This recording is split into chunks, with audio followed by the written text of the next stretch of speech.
전쟁이 일어났을 때 상대방을 이기기 위해서는 상대방의 약점이 무엇인지를 파악하는 것이 매우 중요합니다. 그래서 어느 곳이 방어가 약한지, 병사의 상성은 어떤지, 여러 가지를 고려를 해서 전략을 세워야 승리할 수 있는 확률이 높아지는 것이죠.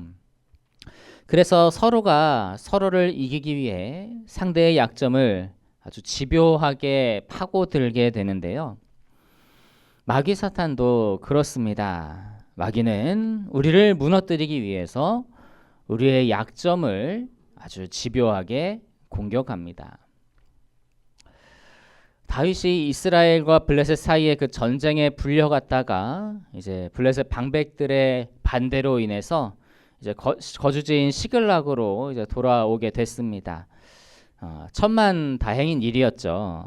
하지만 다윗에게 또 다른 어려움이 찾아옵니다. 그가 자리를 비운 사이에 그의 거주지가 그 아말렉 족속의 공격을 받았던 것이죠. 우리 1절과 2절 말씀 같이 한번 보시겠습니다. 자, 1절과 2절 말씀 우리 함께 보시겠습니다. 시작. 다윗과 그의 사람들이 사흘 만에 시글락에 이른 때에 아말렉 사람들이 이미 네겝과 시글락을 침노하였는데 그들이 시글락을 쳐서 불사르고 거기에 있는 젊거나 늙은 여인들은 한 사람도 죽이지 아니하고 다 사로잡아 끌고 자기 길을 갔더라. 아말렉 족속은 그 다윗이 그의 부하들을 데리고 자리를 비운 것을 틈타서 시글락을 공격했습니다.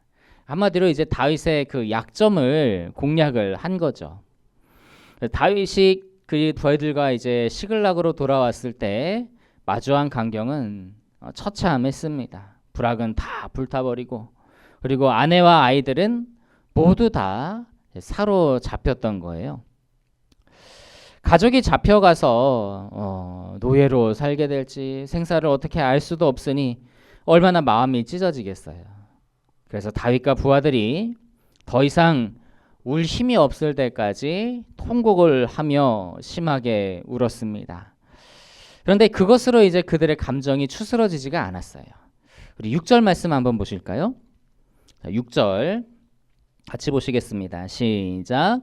백성들이 자녀들 때문에 마음이 슬퍼서 다윗을 돌로 치자 하니 다윗이 크게 다급하였으나 그의 하나님 여호와를 힘입고 용기를 얻었더라. 이 다윗의 부하들은 이 모든 책임을 다윗에게 돌리면서 다윗을 돌로 치려고 합니다. 그러니까 단순한 슬픔이면 다윗을 돌로 치려고까지는 안 했을 거예요. 자기네들이 목숨을 걸고 따르던 지도자니까요. 그러니까 이제 그들이 슬픔 이상의 엄청난 충격을 받았던 것으로 볼 수 있겠죠. 다윗 역시 큰 충격을 받은 것은 매한가지입니다. 그도 두 아내가 사로잡혔기 때문이고요. 또 거기에다가 자기가 그토록 아끼던 부하들이 자신을 돌로 쳐 죽이겠다고 하니까 얼마나 당혹스러웠겠어요. 이처럼 다윗은 아말렉에게 그리고 그의 영적 대적인 마귀 사탄에게 약점을 공략을 당해서 지금 절체절명의 위기에 빠져 있습니다. 완전히 그가 무너져 내린다 해도 이상하지 않을 너무나도 어려운 상황이죠. 그런데도 다윗이 무너지지 않고 다시 일어설 수 있었던 이유가 어디에 있을까요?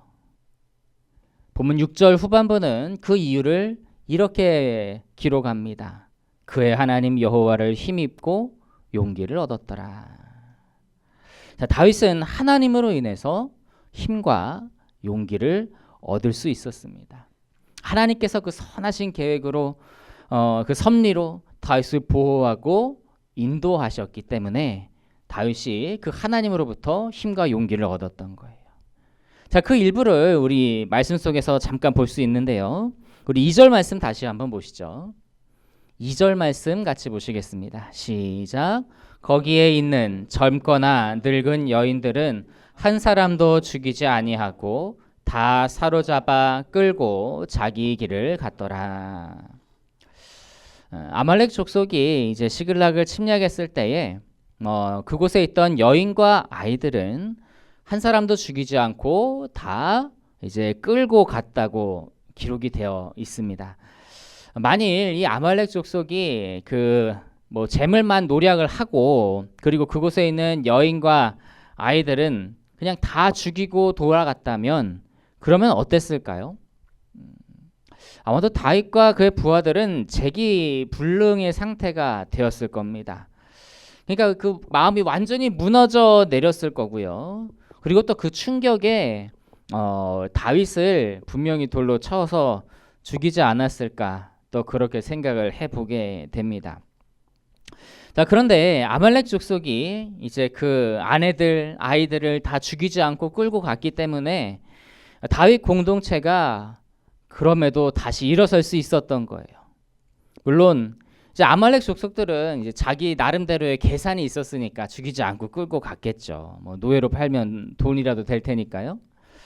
하지만 이제 그 틈이 있었기 때문에 다윗과 부하들은 아말렉을 쫓아가서 가족들을 다 구해 되찾아올 수 있었고 다윗 공동체는 위기를 넘겨 다시 회복하고 세워질 수 있게 되었던 것입니다. 자, 여기서 분명한 것은 여기에 하나님의 선하신 계획과 섭리가 작용하고 있었다라고 하는 겁니다.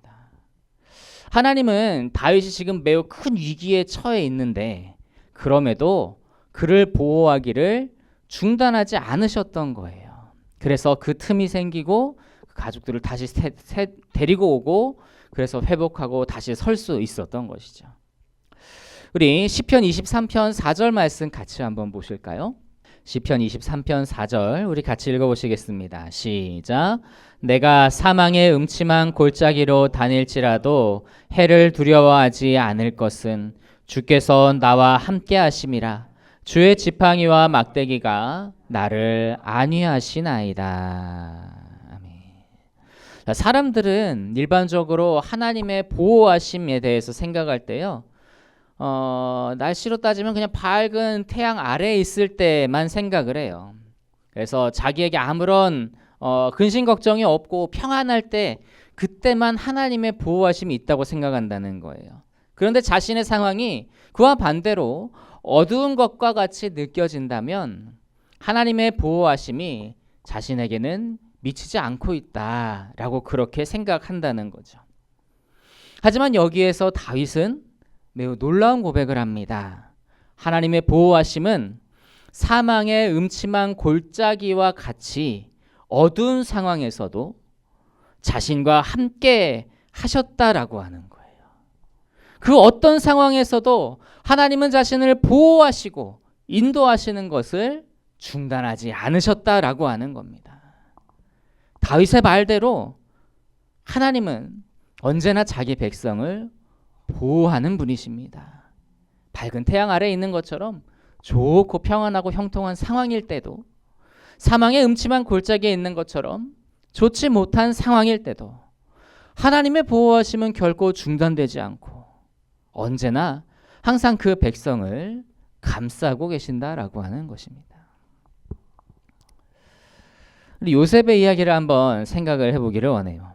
요셉은 이 아버지에게 가장 사랑을 받으면서 귀하게 자란 아들이었지만 형들에게 배신을 당해서 졸지에 노예의 신세가 되어버립니다. 애굽으로 끌려간 그는 친위 대장 보디발의 집으로 팔려가게 되었는데요.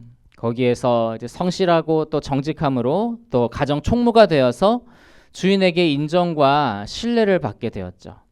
그렇게 인생이 조금 편해지는가 싶었는데 근데 그것도 잠시 그 안주인 때문에 강간미수죄라는 그런 죄를 뒤집어 쓰고 억울하게 죄를 뒤집어 쓰고 왕의 죄수들이 갇히는 그 깊은 감옥에 갇히게 됩니다.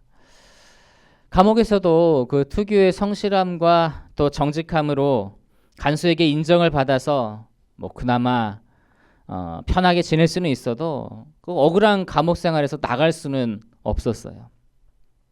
감옥에서 있던 도중에 그 왕의 술 맡은 관원과 떡 맡은 관원을 만나서 이제 그들의 꿈을 한번 해석을 해주는 일이 있었는데, 그 술 관원이 이제 사면돼서 다시 나가게 될 줄을 알고 그에게 부탁을 합니다. 자기 억울함을 호소하며 나는 여기 있을 죄를 지은 적이 없다 이야기하면서 좀 자기를 대신해서 이렇게 억울함을 호소해달라고 부탁을 했는데, 이 술 관원이 감옥에서 나가자마자 그 부탁을 정말 새카맣게 잊어버린 탓에 요셉의 억울한 감옥 생활은 길어지기만 했습니다.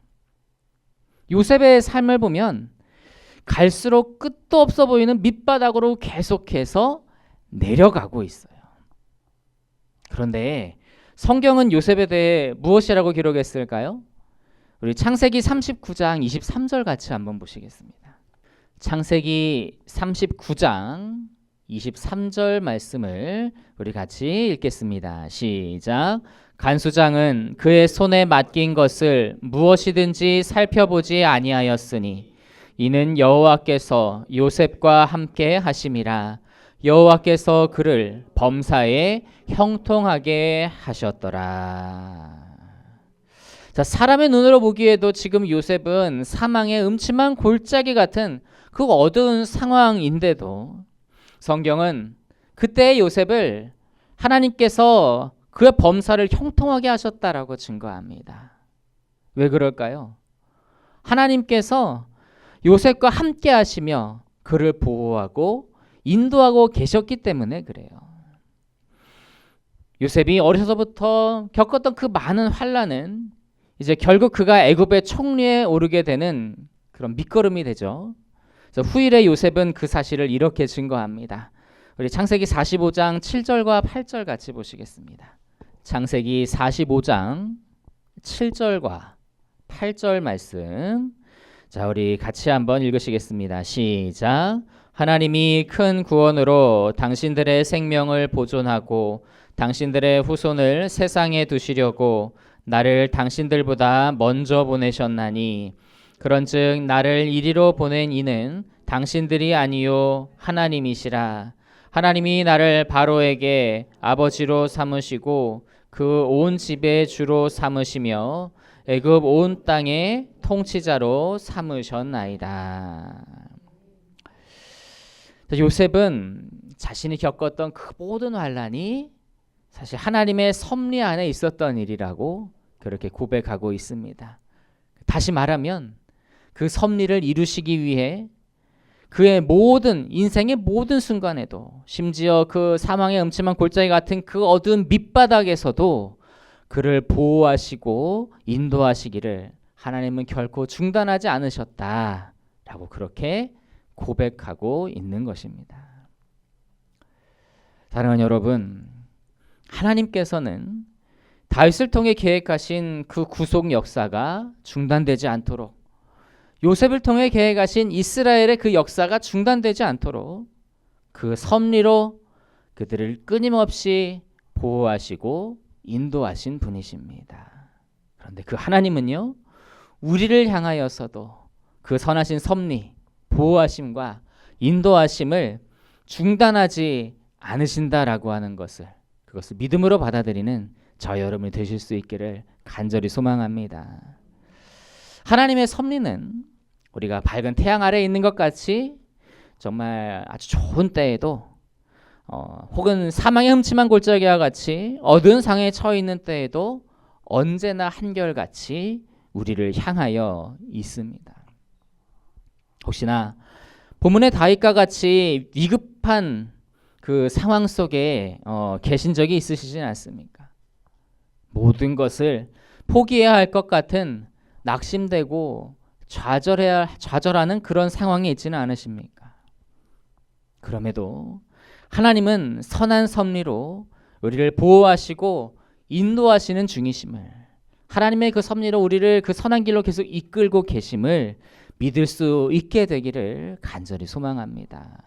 그래서 저 어려운 상황 속에서도 더욱 신뢰함으로 하나님을 붙들고 하나님의 보호하심과 인도하심을 경험하게 되는 저 여러분이 다 드실 수 있기를 주님의 이름으로 축복합니다.